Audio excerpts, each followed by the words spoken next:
Olá, Marleide, boa tarde, seja muito bem-vinda aqui à nossa balbúrdia, Marleide. Obrigada.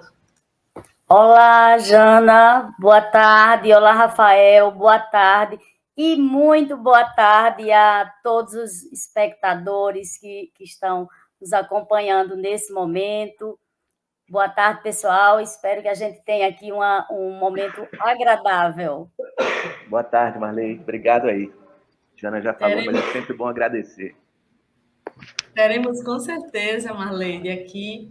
Marleide, esse é um espaço, a gente tem sempre lembrado aqui na balbúrdia, um espaço que a gente pensou, o nosso programa era diário, né? Nas eleições a gente transformou, botou ele para ser semanal, para a gente pensar melhor e focar nas eleições de 2022. Eleição sempre é muito importante, mas as eleições de 2022 tem uma importância ainda mais fundamental no momento, porque a gente está tratando aqui de vencer também o fascismo no país, né?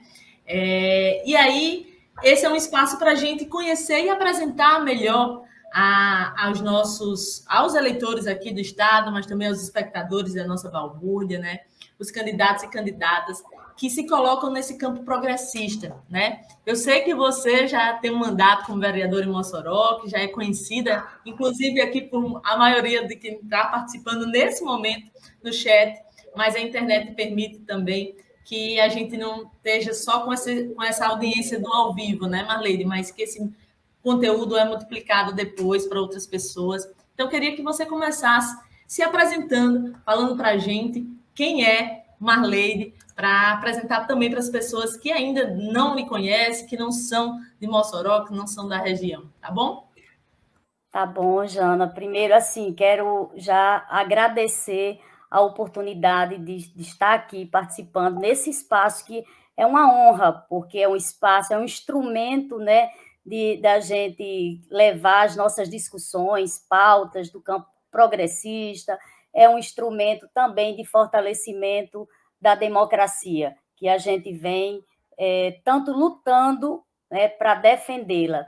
E onde a gente vai nas ruas, tem levado também para as pessoas, sabe, essa coisa, essa consciência de que essas eleições são fundamentais. Acho que talvez eu digo que são as eleições mais importantes da nossa vida, desde o processo, né, de redemocratização. Porque nós precisamos vencer o fascismo. Nós precisamos vencer o fascismo, nós precisamos trazer de volta, sabe, a dignidade do nosso povo, viver com dignidade. Nós precisamos trazer de volta para nós os nossos símbolos, que foram roubados de nós.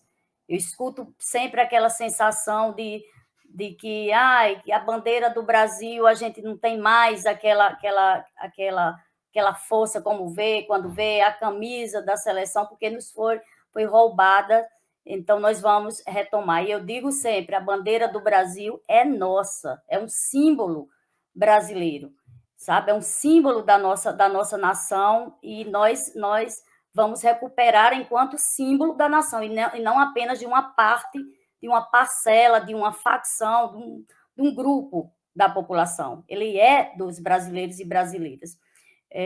Aí vou me apresentar agora. Já fui fazendo esse preâmbulo, mas vou me apresentar, gente. Quem é Marleide Cunha? Primeiro, hoje eu sou mulher, mãe de 2 filhos, um filho, uma filha, Cauê e Melissa, e hoje eu sou viúva, justamente por causa da irresponsabilidade, completa irresponsabilidade de quem está na presidência do nosso país. Como eu, tem milhares e milhares de famílias que foram destruídas por essa irresponsabilidade. Meu esposo faleceu de Covid, então eu tenho esse ponto muito forte ainda para mim, para fazer a luta contra o presidente Jair Bolsonaro, porque ele matou, assassinou e destruiu milhares e milhares de famílias nesse país. Eu nasci em Ipanguaçu, sou de família muito humilde, nasci num sítio chamado Mulungu, no município de Ipanguaçu, nasci em casa, com parteira, mas não tenho memórias afetivas, não tenho memórias em relação a esse tempo de Ipanguaçu, porque eu vim muito novinha para Açu, e logo depois eu vim para Mossoró. Foi aqui em Mossoró que eu estudei toda a minha vida, né, desde o ensino fundamental até o mestrado na UERN. Foi aqui em Mossoró que eu trabalhei. Comecei a trabalhar desde os 13 anos de idade, e eu sempre tive muito presente a indignação com relação à desigualdade social. Eu não entendia por que a minha mãe tinha que ir na escola, eu, quando muito pequena, para pedir, para se humilhar à direção da escola para me deixar fazer uma prova, porque ela não tinha dinheiro para pagar o caixinha escolar, que na época tinha que pagar para poder comprar o papel, a folha das provas, e todo bimestre era aquele sofrimento, aquela angústia antes de começar o processo de provas. E eu chorava muito com isso, porque eu tinha muita vontade de estudar, de aprender, e tinha medo que tudo isso impedisse de poder fazer as provas. Então, assim, isso é um fato muito marcante. Eu não entendia, Jana e Rafael, por que eu não podia brincar de amiga secreta na escola, porque a gente não tinha condição de comprar o presente de amiga secreta. Então, eu nunca podia brincar. Então, era uma situação muito difícil para uma criança passar e ver passando a dificuldade e buscar compreender por que existe isso. Por que alguns têm tanto e outros não têm nada. Com 13 anos de idade, eu comecei a trabalhar numa fábrica de doce. Eu tive que fazer faxina para comprar livros. Eu me tornei professora aos 17 anos de idade. Na verdade, antes dos 17, eu já comecei sendo auxiliar numa escolinha particular. Aos 17, eu me tornei professora, e até hoje eu sou professora. Então, o que eu sou mesmo, a primeira coisa que me pergunta no campo profissional, no campo de atuação, até de atuação política também, eu digo, eu sou professora, porque eu sou professora do chão da escola pública. Eu sou professora daquelas que sentem, que sabe quais são as dores, quais são as alegrias, qual é o reconhecimento que cada professor, professora tem, o que é que importa para nós. A gente tem uma falta de estímulo, de reconhecimento com relação a políticas, com relação a salário, a carreira, e a gente tem o reconhecimento dos alunos.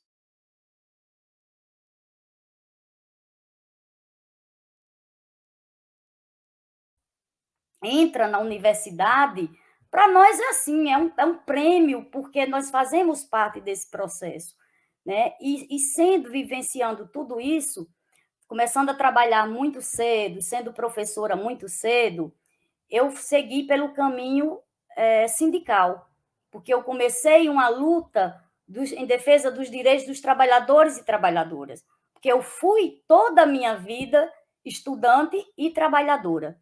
Então, é esse caminho natural que a vida foi me colocando. E de forma muito incisiva, sabe? De forma muito consciente, eu faço um combate às injustiças sociais, às desigualdades sociais. Não é possível que a gente tenha uma sociedade, consiga viver numa sociedade onde uns têm tanto e outros estão morrendo de fome.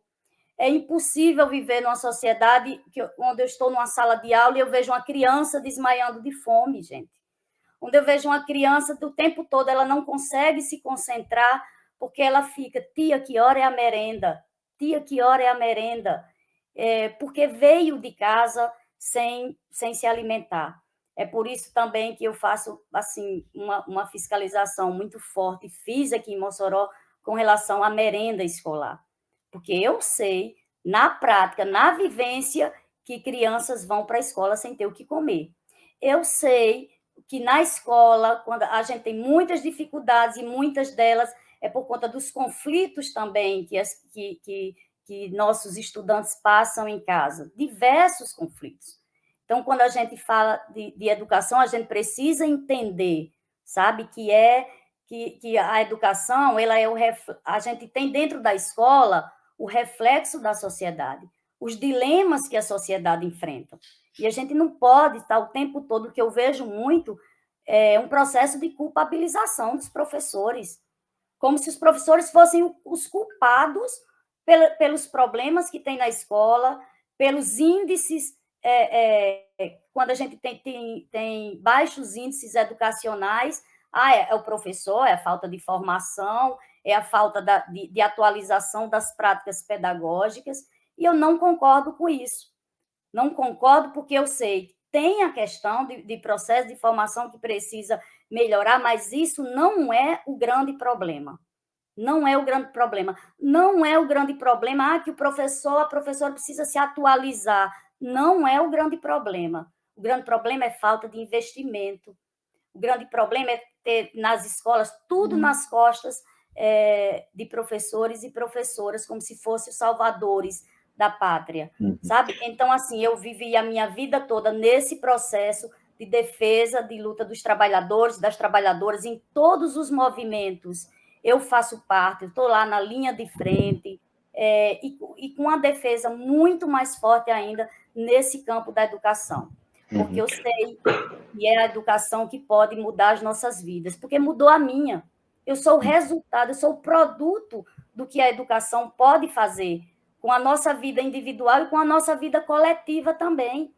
Marleide, pegando um gancho já no que você está falando e uma trajetória ligada à educação, né? Pelo que você está contando, tua história diz isso muito bem.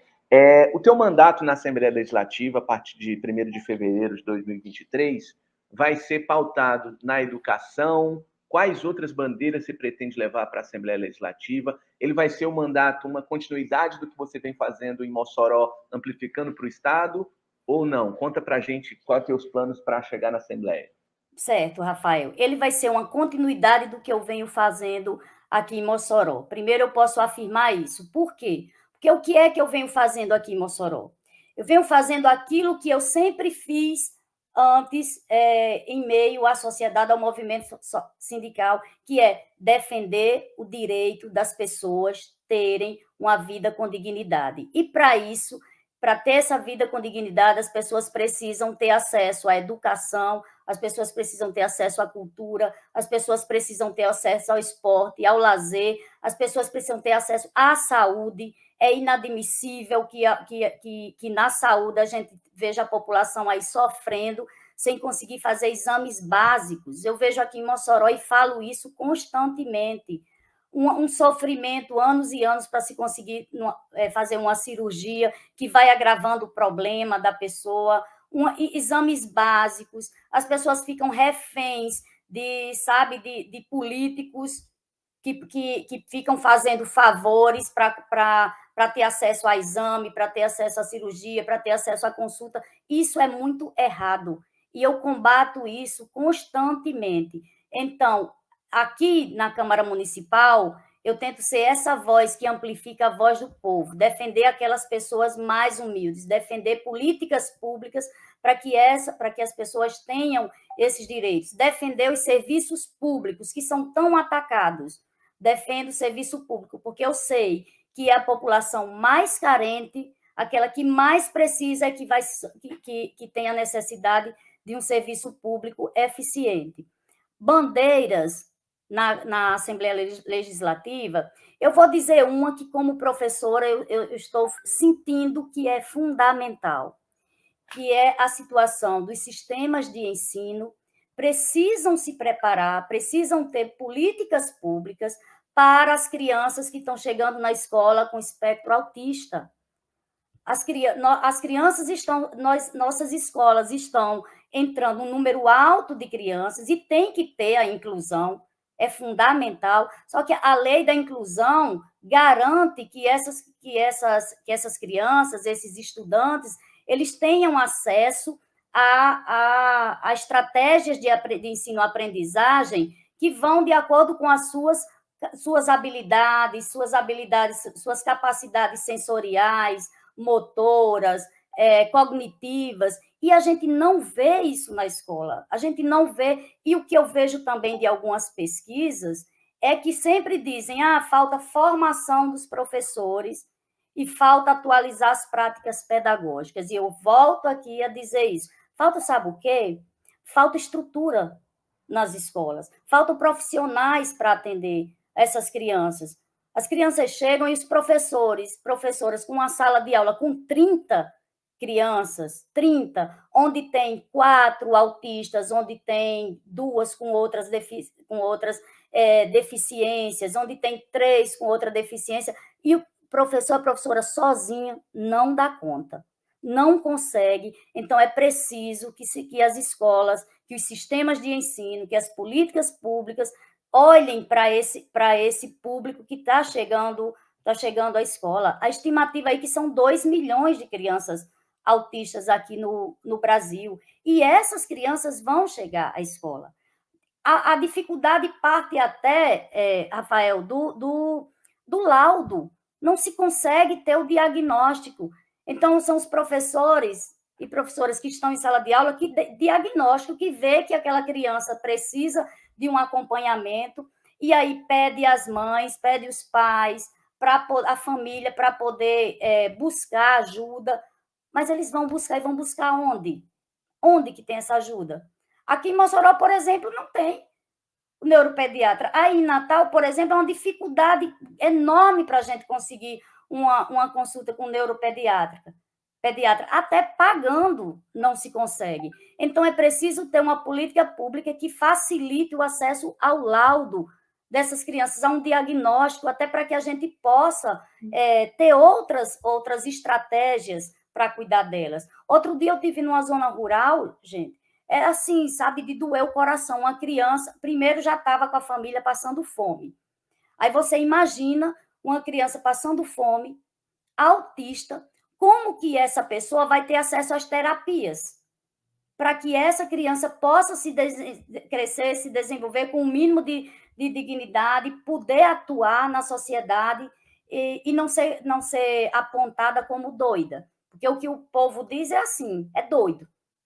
Não é doido, não é doido. Tem algumas limitações que precisam ser trabalhadas, as habilidades delas precisam ser trabalhadas para que ela possa se desenvolver e atuar na sociedade de forma produtiva, de forma efetiva, tendo a sua cidadania. Nós precisamos olhar para essas pessoas. E eu estou falando aqui de crianças autistas, mas tem as outras crianças também com outras deficiências que chegam às escolas e ficam lá, sabe? Está lá de corpo presente, mas não tem um acompanhamento, não tem ali as estratégias pedagógicas que são necessárias para que elas possam aprender, possam se desenvolver. E, além disso, não tem os profissionais para isso. Eu defendo também que as escolas públicas tenham psicólogos e assistentes sociais, é o básico para ter nas escolas. Nós temos aí muitos adolescentes com depressão, muitos adolescentes com crise de ansiedade, muitos adolescentes nas escolas se mutilando, e a gente vai fechar os olhos para tudo isso, sabe? É preciso enxergar o que está acontecendo, e não enxergar de fora, não, enxergar de dentro, para saber o que está acontecendo, para a gente cuidar dessas pessoas, para a gente realmente desenvolver políticas públicas, né, voltadas para ela. Eu começo a falar de educação, né, porque vem uma enxurrada de problemas que a gente precisa olhar, precisa solucionar, antes da gente ficar só apontando o dedo para algumas questões pontuais. As questões são complexas e não se resolve problema complexo com simplificações, com soluções prontas, simples. É preciso realmente se dedicar a querer mudar a situação. Marlene, uma coisa interessante, você estava falando dessa questão dos autistas, e eu lembrei aqui como é importante e como é bom quando a gente vê que uma pessoa com autismo que é acompanhada, né, desde de muito jovem, desde o diagnóstico, né, enquanto mais cedo for o diagnóstico em qualquer situação, melhor e mais fácil é a gente fazer o acompanhamento, né, e permitir o desenvolvimento das aptidões de todos eles, né. Eu participei de um encontro de blogueiros progressistas em Maricá, no Rio de Janeiro, e conheci lá um desenhista que é autista, e ele um trabalho lindo, e ele trabalha também no YouTube, sabe? Ele é youtuber, é muito interessante, muito bom o conteúdo dele. Eu fiz uma fala lá, minha filha também participou, foi comigo, participou também, fez uma fala. E ele fez um desenho lindo disso. Depois a gente fez a apresentação de um documentário que eu terminei agora sobre o meu pai. E ele presenteou a gente, sabe, de uma forma tão linda, foi tão lindo. É lindo o trabalho dele, lindo o gesto dele, sabe? E como é bom você. Eu só sei que ele tem autismo porque ele veio contar um pouco, conversando da história dele, entende? Então, assim, uma pessoa que teve a oportunidade de jovem ter um diagnóstico, né? De ter as condições, ser permitido a ele as condições para que ele tivesse o acompanhamento e ele se desenvolver, sabe? É lindo o trabalho dele, então é uma possibilidade e é preciso sim a gente olhar para isso, né, Marleide? A gente botou muito tempo, essas pessoas foram excluídas da nossa sociedade, sem a gente nem saber, porque como você não tem um diagnóstico, é o que você acabou de dizer, a gente está sempre numa necessidade da sociedade de botar as pessoas em caixas, né? Então, sempre a gente está apontando o dedo, dizendo quem é o quê. E a gente atribuiu a essas pessoas esse lugar, né, de estar fora, estar à margem da nossa sociedade, do desenvolvimento. Isso não é verdade. É plenamente possível, desde que a gente tenha um acompanhamento. Só uma coisa, se a gente for, então, né, observar com certeza esse jovem que conseguiu desenvolver as capacidades, as habilidades dele, ele teve acesso a todos os profissionais, as terapias que ele precisava, fonoaudiólogo, psicólogo, sabe, fisioterapeutas, as terapias que são fundamentais para que possa desenvolver essas habilidades e diminuir as limitações. Então, assim, a gente fica angustiada com isso, porque a gente sabe que pode dar a essas pessoas uma vida. E muitas vezes, e na maioria das vezes, hoje, o que a gente vê é elas ficando encostadas, como eu já falei aqui, sem poder, presas a essas limitações, ela podendo superar isso, podendo trabalhar isso. Então, eu acho que é papel do Estado, sabe? É papel do Estado ter políticas públicas para olhar para essas pessoas. É por isso que a gente precisa de um Estado forte. Não é um Estado mínimo, não, porque o Estado mínimo, ele já é mínimo lá na periferia. Ele já é mínimo lá naquele caso que eu na zona rural, quando eu vou e vejo as pessoas sem ter o que comer, voltando a cozinhar a lenha, povo na rua. Então, o Estado já é extremamente mínimo. Então, não tem que se falar, o que a gente precisa é de um Estado forte que possa olhar para as pessoas e não que elas sejam, que a gente veja as pessoas aí sendo farrapos humanos, sabe? É preciso a gente entender que eu digo sempre, nós só podemos viver bem na sociedade quando a gente olha para o outro, e o outro também tem condição de estar vivendo com dignidade. Enquanto isso, tem muita coisa ainda para se fazer, para que a gente possa, para a gente ser realmente uma sociedade humanizada.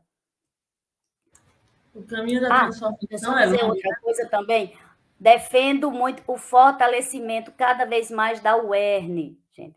A UERN é o que chega lá no interior do nosso estado, a UERN é o que dá às pessoas, sabe, os filhos dos trabalhadores, das trabalhadoras, a condição de acessarem o ensino superior lá na região onde ele vive, onde essas pessoas vivem. A UERN precisa cada vez mais ser fortalecida. Eu tive em Almina Afonso outro dia, e a mãe lá preocupada, porque ela diz, o que é que esses jovens aqui vão fazer, como que eles vão chegar até a universidade. E isso se espalha por vários locais, regiões do nosso estado. Então, a nossa universidade estadual ela tem que ser cada vez mais valorizada.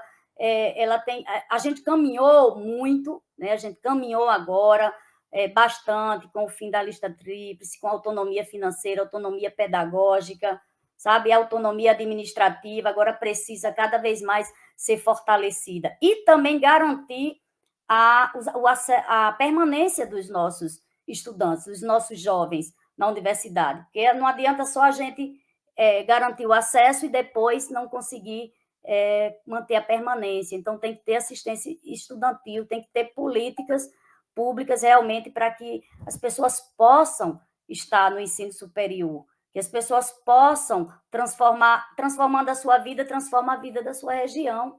A universidade do estado, ele forma a maioria da mão de obra nossa. Os professores e professoras do Rio Grande do Norte, por exemplo, em sua grande maioria do interior do estado, é formado pela Universidade do estado do Rio Grande do Norte. Então, assim, é fundamental o fortalecimento da UERN para que a gente continue esse trabalho. Eu atrapalhei você, desculpa. Não, de forma nenhuma, Marlene. A gente está aqui para escutar você mesmo, escutar suas propostas, é isso. Eu é que se der brecha, viu, Marlene? Falo mais que o entrevistado. Então, antes de fazer a próxima pergunta, Marlene, vou passar aqui rapidinho nos comentários, porque tem muita gente acompanhando a gente, muita gente mandando força, dizendo que apoia você, que vota em você, Marlene, aqui com a gente. Agradecer aqui a Rosângela Apolinário, que a gente já deu boa tarde aqui para ela, mas ela disse que está conhecendo o canal agora. Então, para você que também, como a Rosângela, está conhecendo o canal agora, eu só lembrar vocês a importância também de vocês se inscreverem aqui no canal, de vocês deixarem uma curtida, gente, aqui nesse vídeo, para que esse vídeo seja distribuído para mais pessoas, e também de compartilhar esse conteúdo depois, né, para que essa entrevista ela chegue para mais pessoas conheçam também a Marlene. Dá uma boa tarde aqui para Vencerlina Celina, para Josenira Oliveira Borges, o Ren Alves, a Maria Lourdes, a Andresa Oliveira, que a gente já falou aqui, o Geraldo Luiz, o Erivan da Silva, Josenira Borges, que participou aqui, tem participado com a gente aqui no chat, de forma bem ativa, Zezinha Fernandes também, a Tayanara, também a Ariana Cristina, Maria Lourdes, o Decimar Fernandes, muita gente. E aqui um canal, eu acho, né, no meio do mundo aí, é o que a gente está fazendo nessa campanha, principalmente você, né, Marlene, que não deve estar quieta, é no meio do mundo mesmo, tem que andar em todos os lugares, conversar. É um momento muito rico, né, também, gente, das eleições, que é esse de conversar com a sociedade, discutir com a sociedade seus problemas, ouvir também, é um exercício bem importante. Boa tarde aqui a Carla Cecília, o Dionísio de Apodi. Daqui a pouco a gente volta aqui a Alcivan João da Silva, dizendo que estamos com 13.333. Daqui a pouco a gente volta aqui nos comentários fazer uma outra pergunta a você, Marlene. A Assembleia Legislativa é uma instituição ainda muito difícil de ser acessada pelas mulheres. Aliás, esse é um desafio grande também de todas as eleições, né, que a gente de ampliar essa participação das mulheres na política, importantíssimo para que a gente pense melhor as políticas voltadas também para esse segmento que as mulheres, que é a maioria da população brasileira, né? Hoje, por exemplo, a Assembleia só tem 3 cadeiras ocupadas por mulheres. E aí eu pergunto a você, Marlene, qual o desafio, né, para ampliar essa participação das mulheres nos espaços de poder, nos espaços da política? Olha, primeiro eu vivo esse desafio aqui, né, na Câmara Municipal, a gente tem aqui 20 homens vereadores, 3 mulheres apenas. E olha que Mossoró, 52% do eleitorado são mulheres. Eu tenho levado, inclusive, essa discussão também para o lugar onde eu vou, que eu tenho a oportunidade de conversar com as mulheres, preciso dizer que é preciso mais mulheres na política.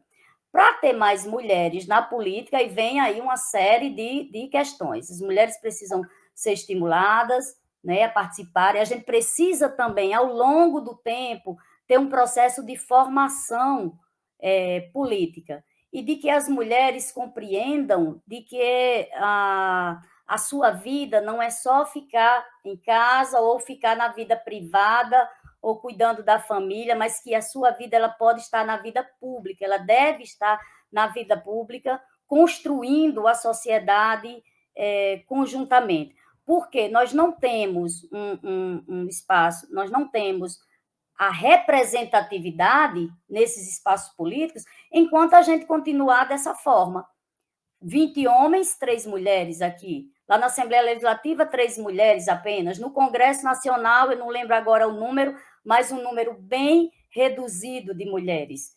Então, nós precisamos mudar, sim, essa situação. E o desafio, acho que é mais mulheres se candidatando, mais mulheres cobrando, sabe, o seu espaço, inclusive enfrentando dentro dos partidos políticos, que também isso é importante, porque muitas vezes os próprios partidos querem privilegiar candidaturas masculinas, quando coloca mulheres, é para cumprir a questão da obrigatoriedade da legislação, né, da cota, precisa também, a gente está todo o tempo batendo nessa tecla, que as mulheres não está lá para ser mulher laranja, para fazer de conta que está em campanha, não. A mulher é para estar na campanha, com condições de fazer campanha, com apoio também, e apoio, inclusive, o apoio de toda a sociedade. Porque como que vai ser democrático, a gente vai ter uma democracia efetiva, se dentro do parlamento a gente tem uma coisa absurda dessa, uma desproporcionalidade dessas. Então, não está tendo a representação dentro do parlamento do que é na sociedade. Da mesma forma, não é só mulheres, é juventude, negros, negras, sabe, pessoas LGBTs, estarem nesses espaços de decisões políticas, porque são decisões políticas. Um terceiro ponto que eu tenho levado sempre para as ruas também é que não adianta a gente dizer a política não serve, a política só tem isso, só tem corrupto, só tem ladrão, que é normalmente a linguagem popular, né? É o que as pessoas dizem, eu estou desacreditado, não acredito mais. E eu paro lá, inclusive, o pessoal que anda comigo reclama, viu, Jana e Rafael, porque diz que eu faço uma assembleia em cada... Eu quero fazer uma caminhada e acabo fazendo uma assembleia, porque eu não consigo ouvir e não tentar fazer com que a pessoa compreenda que essa visão é uma visão distorcida, uma visão equivocada e é uma visão que não contribui com a mudança da realidade. Nós precisamos compreender que são as decisões políticas que impactam na nossa vida. Então, as decisões políticas, elas podem ser boas ou elas podem ser ruins, né? Olha o resultado que nós temos hoje, a sociedade, basta olhar ao nosso redor. Então, isso é resultado de decisões políticas erradas, que não olharam para as pessoas, não viram o impacto que ia ter nas pessoas. Talvez, muitas vezes, pensaram só cada um nos seus interesses.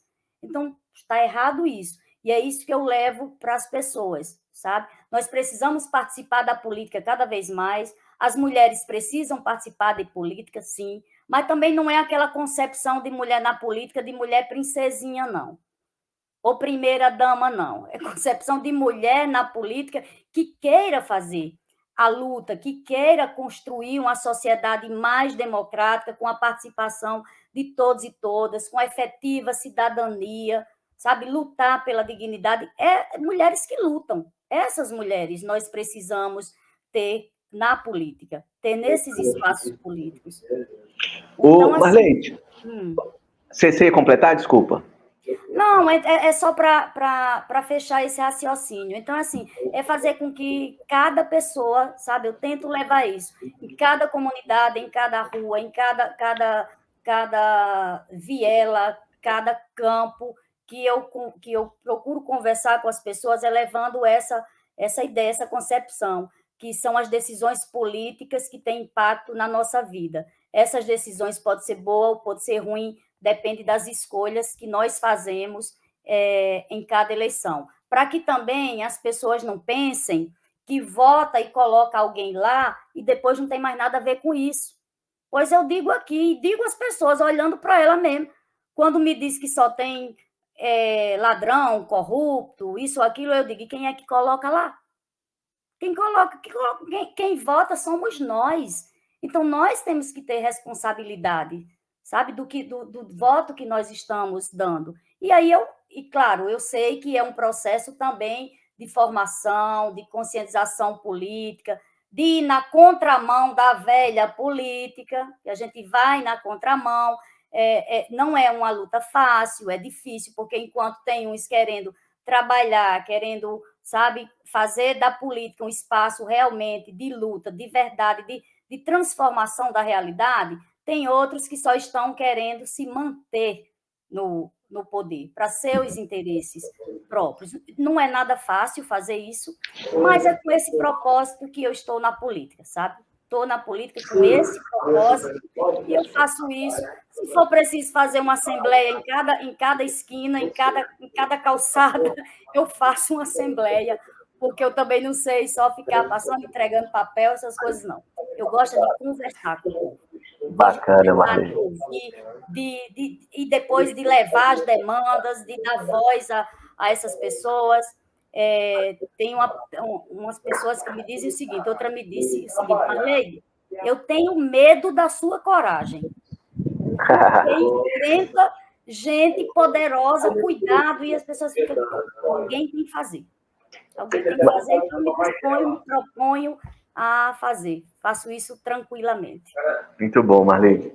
Deixa eu te perguntar uma coisa. Em 2018, pela primeira vez, os deputados que se elegeram na Assembleia Legislativa do PT vieram do interior do estado. Antigamente, até 2018, o PT só conseguia chegar com os candidatos da capital, aqui de Natal. E aí, em 2018, vieram a Isolda, que é daí de Mossoró, o Francisco, que morava aqui, mas é ex-prefeito de Parelhas, tem uma história toda ali em Parelhas, no Seridó, em Currais Novos. Como é que você vê essa movimentação, assim, do interior? O interior, obviamente, você pegar o número de habitantes de Natal, o interior chega a 1/3, né, da população do estado. Os eleitores do interior estão abraçando mais a esquerda, principalmente abraçando mais seus candidatos. Como é que você tem feito a tua campanha também para além de Mossoró, para estender isso, essas tuas ideias, tuas propostas, para além ali da onde você já tem um eleitorado, uma base forte, tanto que chegou à Câmara Municipal? Olha, primeiro eu vejo muito positivo, sabe, as candidaturas de pessoas do interior, porque o nosso estado realmente não é só a capital, Natal, né? Tem muita vida, tem muita gente que precisa da presença cada vez mais do estado do interior, e é necessário ter suas representações políticas. Então, eu vejo isso muito positivo. Além de Mossoró, a gente tem buscado, e essa mesma conversa que eu digo aqui, que eu faço em cada local que eu vou, em Mossoró, eu faço também fora. Ontem mesmo eu estava lá em Poço Branco, depois eu fui para a zona rural de São Rafael, eu estava num sítio Aposa, lá de Poço Branco, depois fui na feirinha da cidade. Foi mesmo conversar, sabe, com as pessoas. E lá eu senti realmente, foi muito forte na feira esse descrédito na política. E essa conversa que eu estou dizendo aqui é tanto que eu não consegui fazer a feira toda, eu não consegui conversar com todo mundo, porque não deu tempo, porque quando eu escuto alguém falando alguma coisa nesse sentido de descrédito, que não acredita mais em nada, então eu tento fazer a pessoa, sabe, refletir sobre aquilo. Eu tenho levado onde eu passo. Eu vou conseguir chegar a todos os lugares do Rio Grande do Norte? Não vou. Não vou, eu sei que não vou conseguir, mas eu quero, sabe, Rafael e Jana, onde eu passar, eu estar levando essas ideias, estar dialogando, O meu propósito é esse, as pessoas têm recebido muito bem. Eu digo sempre, eu sou professora como Fátima e sou sindicalista como Lula, porque eu sou as duas coisas, né? Eu sou sindicalista, então eu defendo direitos, essa coisa de combater injustiça, de combater desigualdade social, isso vem muito do sindicalismo, né? Das pessoas que fizeram parte da minha vida e que me constituem quem eu sou hoje, porque a gente não é do nada, a gente é o resultado da soma das relações que a gente vai tendo ao longo da nossa vida, né? Então, assim, eu tenho a figura também com Lula tem aproximado muito no interior. Eu vejo, eu sinto que tem uma receptividade muito grande de Lula e por onde a gente anda nesse estado, as pessoas abraçam, as pessoas vão lá e dizem, tá aqui, tá com Lula, então a gente soma forças. É isso. A nossa campanha tem sido assim, pé no chão, de conversar. Não tem grande estrutura financeira, mas tem muita vontade de quem acredita no projeto. A gente chama exército de formiguinhas.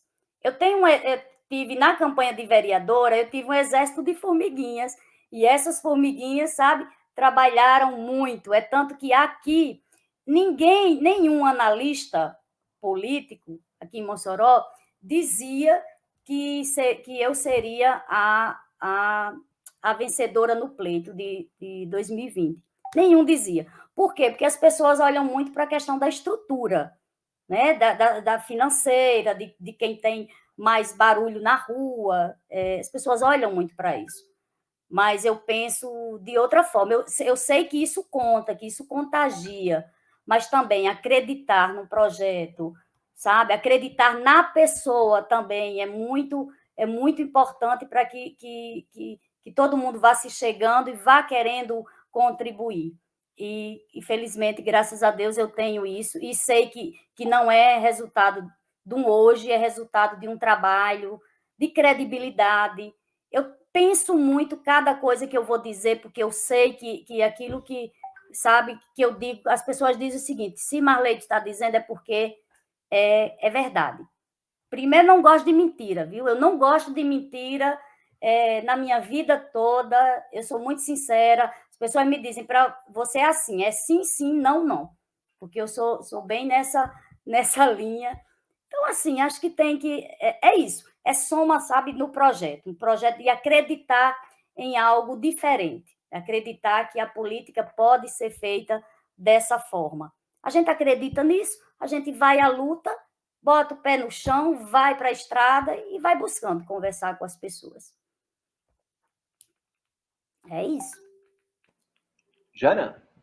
Acho que Jana congelou. Não estou escutando. Vocês estão escutando? Opa. Oi. Voltou, Jana. Pronto, tá escutando, Rafa? É minha internet oscilando aqui. E chegando mais uma formiguinha aqui, viu, no chat. Marlene, que é Fernando Alves, mandar um abraço gigante para Fernando que contribui com a gente na Agência Saiba Mais, era colunista nosso aqui também, é colunista nosso no Balbúrdia, né? Como a gente fez essa mudança, a gente suspendeu as colunas, porque a gente só está uma vez na semana, mas é colunista nosso, uma grande figura humana, que é Fernando. Um abraço gigante, Fernando, para você. Está dizendo que é mais uma formiguinha aqui. Marleide, o papo está ótimo, excelente, mas o horário da gente já passou aqui até um pouquinho, então eu queria passar para você fazer as considerações finais. Se tiver ficado algum ponto, Marleide, que você queira ainda fazer um destaque, a gente não abordou nessa entrevista, também fica à vontade para você fazer agora nessas considerações finais, tá bom? E pode pedir voto, viu, Marleide? Primeiro eu quero deixar um abraço aí para Fernando, um abraço, Fernando, um abraço para todo mundo que está aí assistindo, né, que está participando, que está na torcida, e todas essas formiguinhas que vão aumentar ainda, vão multiplicar. Eu só tenho a agradecer, gente, e dizer para vocês assim que eu estou na política realmente com princípios, porque eu acredito de verdade que é possível a gente transformar essa realidade, que a gente defender as pessoas que precisam. E eu, antes, no movimento sindical, eu sempre tive à frente, sempre liderei greve, gente, fiz ocupação da prefeitura aqui em Mossoró, liderei, morei uma semana no Palácio da Resistência, sempre tive nos movimentos, mas chegando na Câmara, então eu entendi, as pessoas perguntam, por que você vai ser candidata a deputada estadual? Porque ao chegar na Câmara Municipal, estar no Legislativo, eu pude compreender na prática o quanto é importante nós estarmos lá representados, nós termos voz, e o quanto o nosso voto é fundamental na vida das pessoas. Nós, fora, nós não temos a ideia disso, mas é o voto lá que decide se vai ter iluminação pública ou não, se vai ter os equipamentos nos postos de saúde, nos hospitais, os profissionais qualificados com condição de atender ou não, sabe? Se vai ter uma máquina política que trabalha para ter benefícios próprios de alguns, uma máquina política, uma máquina pública trabalhando para interesses privados, particulares, ou se vai ter uma máquina pública trabalhando para o público. São essas decisões políticas. E é por isso que eu sou candidata a deputada estadual e peço o voto sim, viu, Rafael? Vote 13333 para colocar uma professora do chão da escola, sindicalista, a minha vida inteira, que defende direitos dos trabalhadores e trabalhadoras, defende a dignidade humana. Se quiser na Assembleia Legislativa, vote 13333, porque esse é o meu propósito de estar na política. É realmente defender a vida com dignidade. E aí eu falo isso, doa a quem doer, vou para a luta, porque eu faço isso com consciência. Combate as desigualdades sociais. Para isso, a gente precisa ter representação política, ter um Estado forte, para que as pessoas possam, sim, ser vistas como pessoas e como pessoas de direitos. E obrigada, quero agradecer a vocês, né? Se deixar, eu falo aqui, viu? Professora normalmente acha que vai ensinar as pessoas. Eu não sei o que é isso que professora tem que acha que todo tempo está ensinando, mas muito obrigada, viu, pelo espaço. Jana e... Só o exemplo, Marleide, dos professores já é um grande ensinamento, na verdade. Eu, pelo menos todos os professores que passaram na minha vida, assim, eu me espelhei em muitos deles, entende? E acho que a construção da gente passa por isso também, né? Um trabalho muito conjunto de casa e nossos professores nas escolas. Parabéns, a profissão já é linda, tem que ensinar mesmo. O papo aqui muito gostoso, Marleide. Obrigada demais por ter aceito o convite de participar desse papo com a gente. Agradecer demais, gente, a participação hoje no chat, que foi assim lindo, todo mundo participando realmente. Adoro quando a gente faz entrevista e as pessoas participam com a gente, né, interagem com a gente aqui através do chat, né, dá esse retorno para a gente. Então, muito bacana. Hoje ainda tem uma sugestão de livro, né, Rafa? Antes de eu encerrar aqui hoje a entrevista. Opa, vou anotar. Parece que Rafa congelou na hora da sugestão do livro, Marleide, só porque você disse que ia anotar. Opa. Acho que Rafa, e o pior é que ele não passou para a minha sugestão, mas a gente tem uma parceria, Marleide, com a cooperativa cultural aqui que funciona no Centro de Convivência da UFRN, e eles sempre mandam alguma sugestão de livro, né, relacionada às temáticas que a gente aborda aqui nesse período das eleições, nem sempre essas... Ai, tá aqui, voltou. Rafa, a gente estava falando aqui sobre a sugestão de livro, encerrasse a sugestão, mas falando da parceria que a gente tem com a Cooperativa Cultural, que é muito bacana. Então, traz a sugestão para a gente, Rafa. Verdade. A sugestão de hoje é de Trump a Biden, partidos políticos, eleições e perspectivas, de Sebastião Velasco e Cruz e de Neuza Maria Bojiquian. Essa parceria que a gente tem com a cooperativa, né, de todas, enfim, essa parceria que a gente tem com a cooperativa, você encontra o seu livro lá. Esse é só uma das sugestões, a gente está sempre trazendo sugestões aqui enviadas pela própria equipe, muito bacana, da cooperativa. A cooperativa funciona aqui, né, na UFRN, no Campo Central, aqui em Natal, e você pode adquirir seu livro, eles entregam delivery, para comprar presencialmente, delivery para Natal e Grande Natal. Então, é a principal livraria de rua, né, aqui de Natal, do Rio Grande do Norte, mas principalmente de Natal aqui. Então, importante demais dar essa força cooperativa que precisou de uma força grande durante a pandemia, né, mas as coisas estão entrando nos eixos e essa nova direção aí está fazendo um trabalho muito bacana. Então, a dica de hoje é de Trump a Biden. Política, eleições e perspectivas. É isso. E obrigado, viu, Marleide? Adorei conhecer você, só conhecia de nome e tal, mas muito bacana te ouvir, suas propostas e tal. Obrigadão por essa tarde aí. Papos maravilhoso. Queria agradecer mais uma vez a Marleide. Desejar muito sucesso, Marleide, nessa sua caminhada. Não só, eu falo nessa caminhada, não é só nessas eleições, né? Quem está na política e quer realmente transformar o mundo, sabe que essa caminhada é permanente, né? Diária, cotidiana, precisa ser feita todo dia. Pelo visto, disposição não falta a você, Marleide, para continuar. Então, parabéns. Obrigado demais por ter participado. Mais uma vez, agradecer às pessoas que nos acompanharam até aqui, gente. Que chat lindo foi hoje. Pedir, claro, mais uma vez, o apoio de vocês para o fortalecimento desse canal de mídia alternativa. E quando eu falo apoio, não é só apoio financeiro.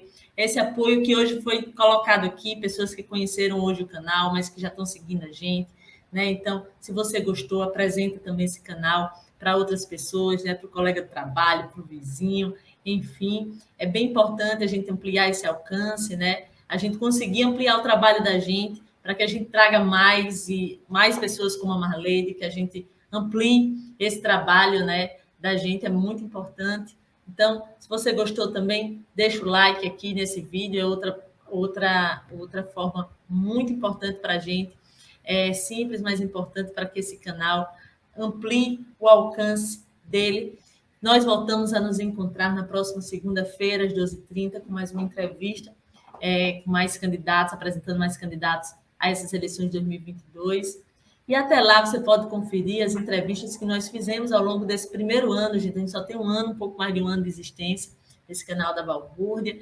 É uma coisa que é bem fantástica, pelo menos eu acho, sabe, Marleide, quando a gente olha assim, um pouco mais de um ano, a gente conseguiu mais de 5.000 inscritos, a gente entrevistou muita gente bacana. Abrimos aqui esse programa, Marleide, com entrevista com a Dada, então também com um professor, né? Foi uma entrevista bem bacana, foi bem legal.